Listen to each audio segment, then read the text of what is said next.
Mutton कढ़ाई की अगर बात की जाए तो इसे तैयार किया जाता है टमाटरों की ग्रेवी में, यानी इसका मसाला टमाटरों से तैयार किया जाता है।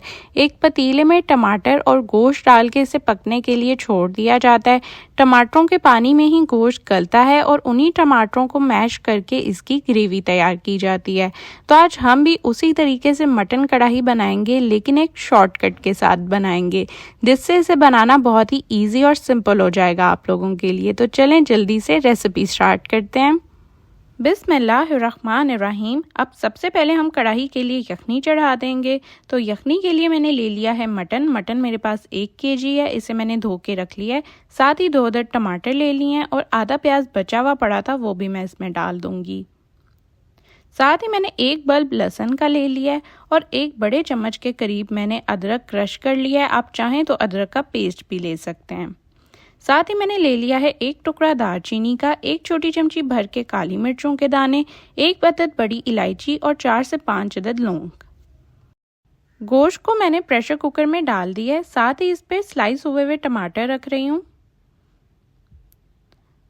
लहसुन इसमें साबुत डालूंगी और अदरक क्रश हुआ था वो भी इसमें डाल रही हूँ।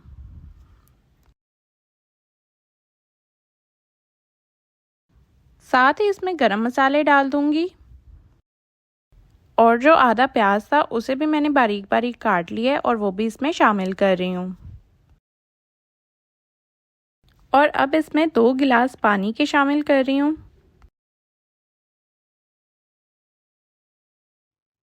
और साथ ही इसमें 1 चमची नमक की डाल रही हूँ। ये सारी चीज़ें मैंने शामिल कर दी हैं। अब हम इसे वेट लगा देंगे और इसे कुक करेंगे तकरीबन 10 से 12 मिनट के लिए मीडियम हाई फ्लेम पे। तो जितनी देर में यखनी तैयार हो रही है इतनी देर में हम अपनी ग्रेवी तैयार कर लेते हैं। तो यहाँ पे मैंने एक वॉक ले लिया है और इसमें डाल रही हूँ तकरीबन आधा कप ऑयल। साथ ही मैं इसमें डाल रही हूँ 4 अदद टमाटर की पेस्ट। ये दरमियाने साइज़ के टमाटर थे जिनकी मैंने पेस्ट बना ली है और बस इसे हम अच्छी तरह पका लेंगे, यानी जब तक ये भुनना शुरू हो जाए तब तक हमने इसे पकाना है और इसका सारा पानी हमने ड्राई कर लेना है। इसका पानी ड्राई होता जा रहा है और इसका कलर भी चेंज हो रहा है। तो अब हम इसमें कुछ मसाले शामिल करेंगे। यहाँ पे मैंने ले लिया है 1 चमची ज़ीरा, 1 चमची धनिया पाउडर, आधी चमची हल्दी और 1 चमची सुर्ख मिर्च पाउडर। बस ये सिंपल से मसाले हम इसमें शामिल करेंगे। मसाले मैंने डाल लिए हैं। अब मैं चम्मच चलाती जाऊंगी और इसकी भुनाई करती जाऊंगी।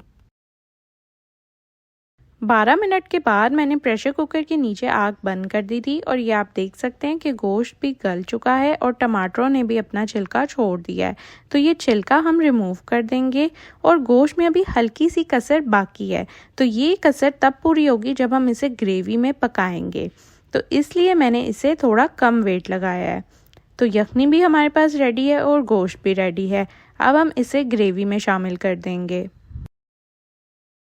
तो यहाँ पे मैंने प्रेशर कुकर के नीचे फ्लेम दोबारा ऑन कर ली है और जो टमाटर साबुत हैं उन्हें डोई की मदद से हल्का हल्का मैश करती जा रही हूँ ताकि ये टमाटर भी अच्छे से घुल जाएं।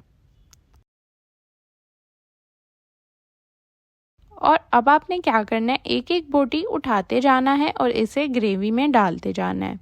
तो अभी यखनी हमने नहीं डालनी, सिर्फ बोटियाँ ग्रेवी में शामिल करनी है। वॉक के नीचे भी मैंने फ्लेम ऑन रखी हुई है और इसमें सारी बोटियां शामिल करती जा रही हूँ। तो जब ये सारी बोटियां मैं शामिल कर लूँगी उसके बाद मैं इन्हें एक दफ़ा अच्छे से ग्रेवी के साथ भून लूँगी।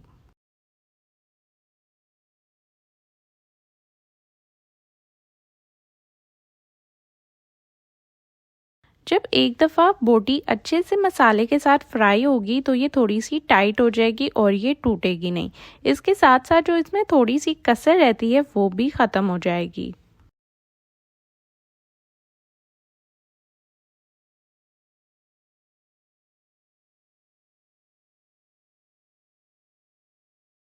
तो अब ये बोटियां अच्छे से एक दफ़ा फ्राई हो चुकी हैं। अब बारी आ जाती है इसमें दही शामिल करने की।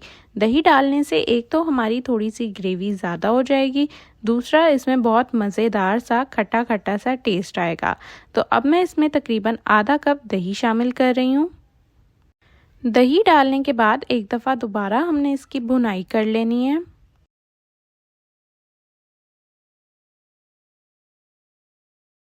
अब ये गोश्त अच्छे से भून चुका है, तो जो यखनी हमने बचाई थी वो मैं इसमें शामिल कर रही हूँ।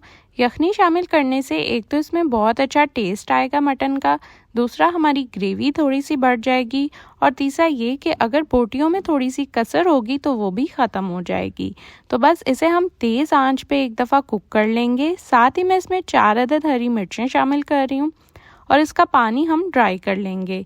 तो ग्रेवी आप अपने अकॉर्डिंग सेट कर सकते हैं, आपको जितनी ग्रेवी रखनी हो वहाँ तक आप इसे कुक करें।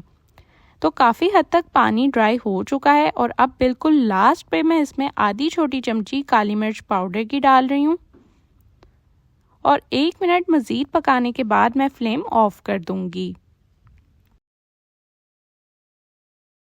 साथ ही मैं इस पे डाल रही हूँ लंबी कटी हुई अदरक, इससे बहुत अच्छा सा इसका टेस्ट आएगा और देखने में भी बहुत खूबसूरत लगेगा। और साथ ही मैंने कटी हुई हरी मिर्चें भी इस पे डाल दी हैं। तो अगर आपको ये रेसिपी अच्छी लगी है तो जल्दी से इस रेसिपी को ट्राई करें, साथ साथ मेरी वीडियो को लाइक करते जाएँ और चैनल को सब्सक्राइब करते जाएँ। मैं मिलती हूँ आपसे नेक्स्ट वीडियो में, तब तक के लिए अल्लाह हाफिज़।